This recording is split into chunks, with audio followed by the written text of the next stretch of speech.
success भने गोली हान मेरो मनबाट राजतन्त्र निकालेर देखाइदे तै पनि म राजावादी भनेर मैले यहाँ लेखिदिएको छु हान्दैन गोली भनेपछि गोली हाने पनि मटाउने अन्तिम साससम्म राजा नाम लिनुहुन्छ मन मनमा छ रगत मनमा रगत छ हृदयमा छ मनमा छ होइन किन यति धेरै राजाप्रति यो माया प्रेम यो यी गणतन्त्रवादीहरूले हामीलाई लुटतन्त्रवादीलाई उनीहरूले बनाएको हामीलाई हामी त त्यसै थियौँ नै तर अझ बढी उनीहरूले बनाएको उनीहरूले जुन राष्ट्रमा भ्रष्ट गर्न थाले अराजक निम्ति आए सारा युवालाई खाडी पठाए अनि आज यो देशमा खाडीको रेमिटेन्सले बाँचेका यी दलालहरूलाई यिनीहरूले गर्दाखेरि पनि हामी पक्का राजावादी भयौँ राजा त यहाँ आउँदै हुनुहुन्छ राज परिवार नै आउँदै हुनुहुन्छ अब तपाईँहरूले यो देशमा नै सिंहासनमा नै राजा राख्ने भनिराख्नु भएको छ तर यहाँ गणतन्त्रवादीहरू नेताहरूले भनिराख्नु भएको छ राजा आउनु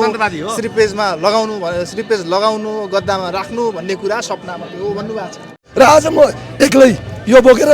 एक्लै हिँड्नुको अर्थ के होला यति बुझिदिनु भयो भने तपाईँले यी गणतन्त्रवादीहरूको कुनै पनि